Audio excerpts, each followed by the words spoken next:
Hey everyone, welcome back to CryptoCache. Thank you so much for joining me here. Hope you're having an amazing day. Happy Tuesday to you. We're going to take a look here at Bitcoin, see what's going on, of course. Help understand the big picture because we looked yesterday at what was it, the best and worst case scenarios. And now that we understand that, we're going to kind of more so specifically look at shorter time frames and identify obviously what could and should happen next based on the data we have. All right, that's pretty much what you can do, but here's the cool thing, just to kind of preface, we do have the price consolidating really close to this ascending trend line there to kind of maintain that continuation. So we still haven't lost that yet. Once again, even though yesterday was unfortunately a very red day, today is still looking okay, and I don't feel as if we're going to come much lower. The bottom should essentially be in right around 40,000. Okay, so again, that's kind of what we're looking at there. Even though the price did wick all the way down to close to 39,000, we are looking at, I would say, the consolidation efforts closer to 40. All right, and once again, we'll look at that closer here in just a moment. If you're new to the channel though, not a financial advisor, love teaching people how to trade. I hope you can learn something here today. CryptoCache.tech is the website if you want to become a better trader. And I do have a Signal group, trading community, and Signal, wait, I already said that. And of course, Trading Academy, where I teach you how to become a better trader. All right, thank you very much for listening to that. Now take a look here, of course, at Bitcoin.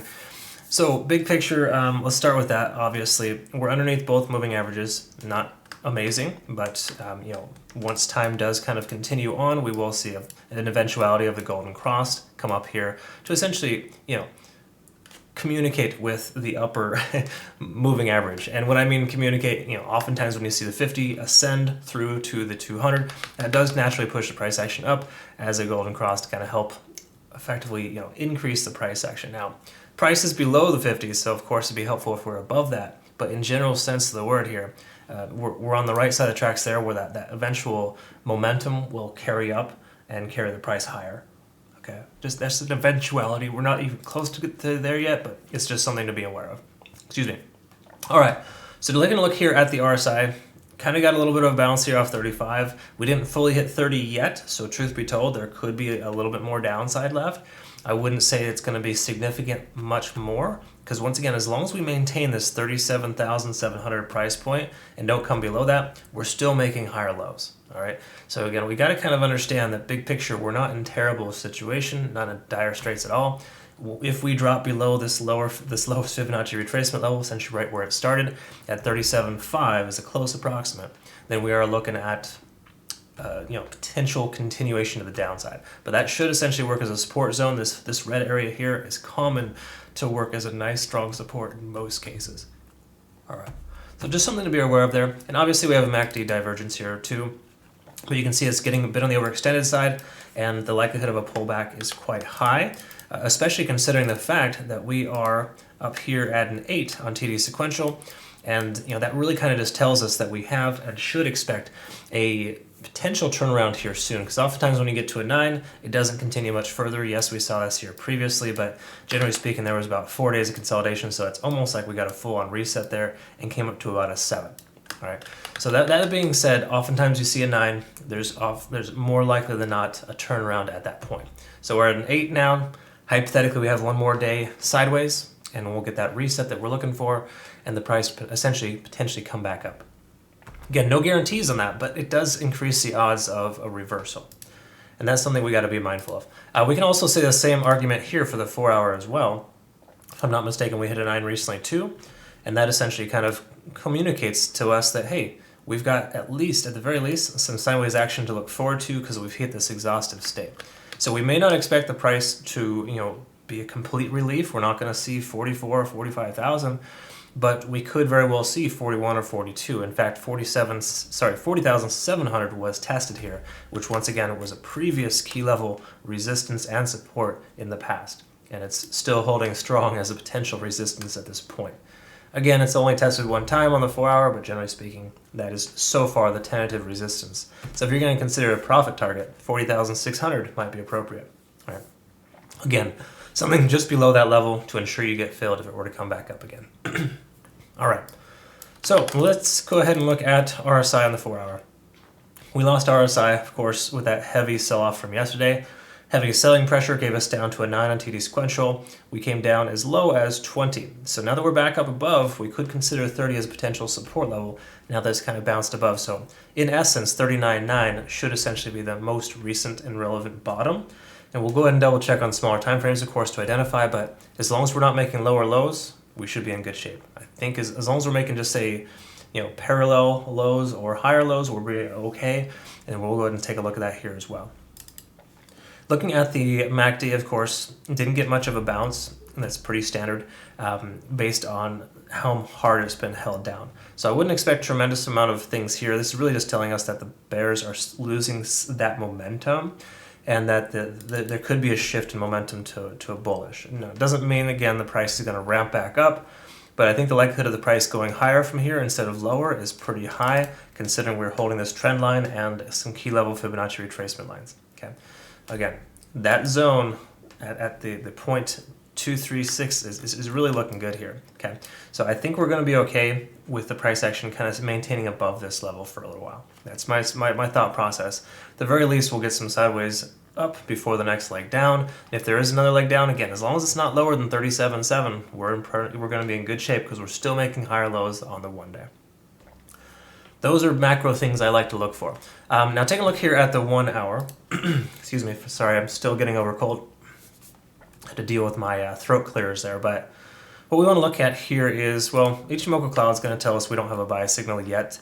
It doesn't necessarily mean that you couldn't still take a position. Don't get me wrong, I'm not saying that you should, but you hypothetically could based on the fact that we're overextended and the likelihood of a pullback is much higher. Again, we've hit two 9s on the 4 hour, and we're at an 8 on the 1 day. So we're hitting this hyper exhaustive state there where we're starting to get more than 1 9 on the indicators. In fact, you see here we hit a 9 on TD sequential yesterday at about 10 a.m. and it continued lower even further. So went into extreme overtime. It came back up to a 9. We got a 9 little relief rally there, and of course the price getting rejected out after that major key level resistance of 40,700. So generally speaking, what I'm getting at here is that these 9s are starting to happen more frequently, and you can see them being more consistent. But if you hit 2 9s in a row, just say to the downside, for example, or you hit multiple 9s on different time frames, then the likelihood of it turning around from there is higher, which explains why we saw this kind of relief here this morning or in the last 12 hours, of course. So again, good stuff there in that sense, but generally speaking, that's kind of where we're at here for the state of Bitcoin. It's not terrible. I don't think we're going to see a price point tremendously lower than 39,000. But at this point, we probably should expect some sideways action to kind of channel itself in this ascending channel between 39.3 and right just around 40,700. If we break 40,700, then at that point we could consider, reevaluating and looking and seeing how much higher it'll go. But generally speaking, we shouldn't expect it to come up anywhere past 42,000 in the immediate future. I think 42,000 would be probably a decent profit target number 2 if you were to have one, just based on the fact that we could continue up higher past this resistance level and get to that point. But for right now, Ichimoku Cloud isn't giving us a full-on signal, but what it is telling us though is that if you have a short position, you should probably consider closing it soon because that window of opportunity is starting to digress. In other words, that momentum from the bears is essentially losing, it's waning, so to speak. And now that we're losing that momentum, the ideal scenario is for the price to either go sideways or up from here. Okay? All right, that's kind of what we're looking at there for the 1 hour. One last thing we maybe want to try to take a look at here is on the 15-minute. We've got the volume weighted average price. We're now below the VWAP line here, and it is working tentatively as a resistance, so just be mindful of that. If you lose VWAP, a lot of times it can work as a resistance to maintain the price action down further. This makes sense considering we just hit a 9 on TD sequential, and we're only about 2 hours into this downtrend. So hypothetically, the price could come lower, but how much lower will it go? It's hard to say specifically. We can see we kind of saw a bounce here, right here at about 39,800. So that could be a tentative support level because you can see previously we hit that as a low, continued higher, hit a highest point here, which was at 9 on TD sequential. We worked our way back down to consolidate above 39,800. So 39.8, I would speculate at this point is a tentative support level.